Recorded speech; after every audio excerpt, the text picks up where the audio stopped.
We're going to see what this is all about. This is a Ford hot rod, I think. Excuse me, sir. Yes. How you doing? Not bad. How are you? Good. Adrian Bell. We'd like to talk to you, if we could, for British television about your car. Sure, no problem. What's your name?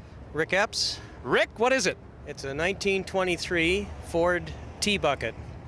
And what does that mean? Well, that's basically just an open frame, bucket, open engine, no doors. You just climb in.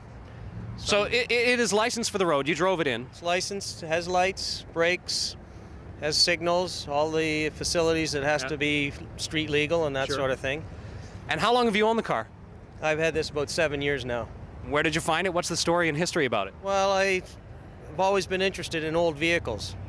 So we started with this model here. I just bought the frame and the bucket, and then I just put that on top, started from there, and then rad engine, and you detail the front and the back the way you want, that sort of thing. So let me get this right. Is it a kit car or is it an original car from way back when?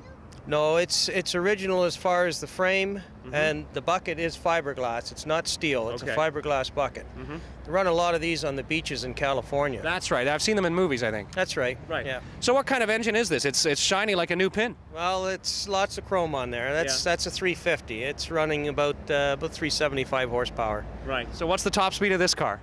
Well, this car with the frame and that is a very light car. It's only about 1,700 pounds total. Wow.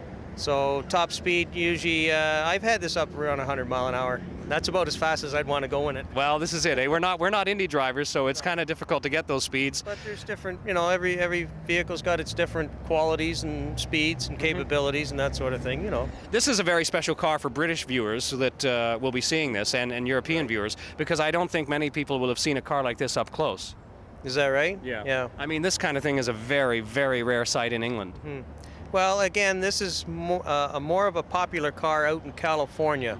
They used a lot of them on the beaches and that sort of thing. Sure. But it is different. Yeah, one of the nice features about this is it helps protect the body, but these are actually Harley-Davidson fenders off a Harley-Davidson motorcycle that I put on there. They kind of just fit the tire nice and cover it and helps protect the body a little bit.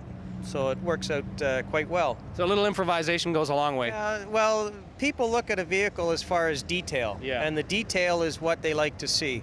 I was at a show in Connecticut last year, and a guy come up to me, and the biggest thing he liked about the car was the bumpers, the front bumpers. Right. He says they're very unique, the way they're curved around and Yeah. the way they're set up. But again, it's detail. It's all how you do the car. Some cars, people can go real radical and crazy, whereas I just kind of keep it clean and neat.